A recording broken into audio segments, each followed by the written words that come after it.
झारखंड प्रदेश Congress committee के नए अध्यक्ष राजेश ठाकुर और चारों कार्यकारी अध्यक्ष शनिवार दोपहर नई दिल्ली से रांची पहुंचे।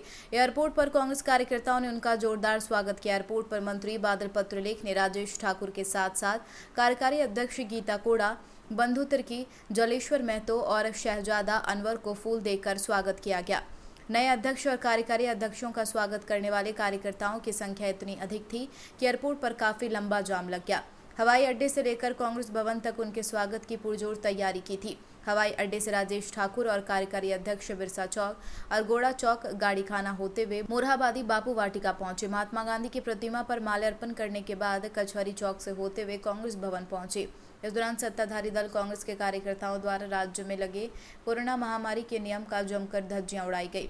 कांग्रेस कार्यकर्ता अपने नेता के स्वागत में इतने मशगूल दिखे कि उन्हें तक याद नहीं रहा कि चेहरे पर मास्क और सोशल डिस्टेंसिंग का पालन करते हुए सरकारी नियमों का पालन करना है।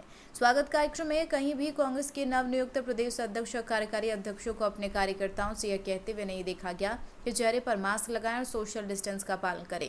जब इनसे इस संबंधित में सवाल किया गया तो उन्होंने जनता का उत्साह बताते हुए कोरोना काल में प्रदेश कांग्रेस के द्वारा किए गए कार्यों को गिनाने लगे।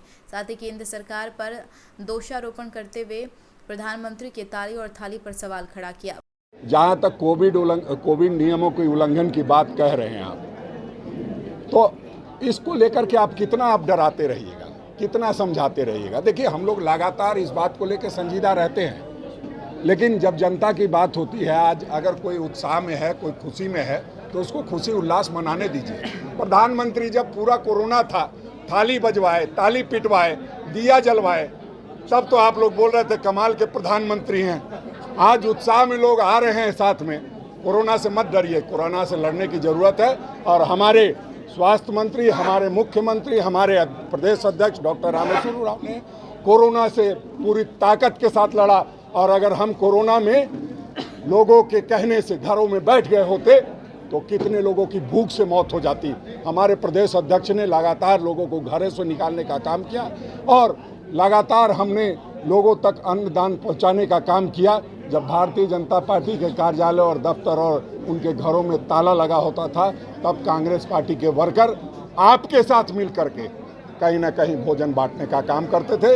उसके गवाह आप हैं, हम नहीं। वहीं दूसरी ओर विपक्ष में बैठी भाजपा ने भी सरकार में शामिल दल कांग्रेस द्वारा कोरोना गाइडलाइन की धज्जियां उड़ाने पर सवाल खड़ा किया। भाजपा ने आरोप लगाते हुए कहा, सरकार की कथनी और करनी में भारी अंतर है। राज्य में अन्य दलों के द्वारा प्रदर्शन किए जाने पर प्रशासन केस फाइल करती है। गौरतलब है, कोरोना के सबसे ज्यादा एक्टिव केस राजधानी रांची में और कोरोना संक्रमित मरीज अस्पताल में कोरोना के प्रकोप से संघर्ष कर रही है। ऐसे में कोरोना महामारी को नजरअंदाज करते हुए इस तरह के आयोजन करना सही नहीं ठहराया जा सकता है। ये वही बताया ना कि सरकार के कथनी करने का जो अंतर है। पिछले दिनों हमारे माननीय प्रदेश अध्यक्ष दीपक प्रकाश जी जब किसानों के हित में बहुत ही सीमित संख्या रखते हुए और कोविड-19 प्रोटोकॉल का पालन करते हुए आंदोलन कर रहे थे, तो उन पर केस कर दिया गया। पूरे प्रदेश भर में हेमंत सरकार ने भाजपा कार्यकर्ताओं और नेताओं पे फर्जी मुकदमों की बाढ़ ला दी। तो वो इनका दोहरा चरित्र है। प्रशासन एक फ्रंट लाइन वर्कर की तरह काम कर रहा है इस समय सरकार के, और वो चुन चुन करके भाजपा कार्यकर्ताओं पे एक तरफ जहां झूठे मुकदमे कर रहा है, वहीं सरेआम धज्जियां उड़ती रही हैं, पहले भी और आज भी उड़ी है। तो प्रशासन को न्यूट्रल होकर के कोविड-19 प्रोटोकॉल के तहत कार्रवाई करनी चाहिए।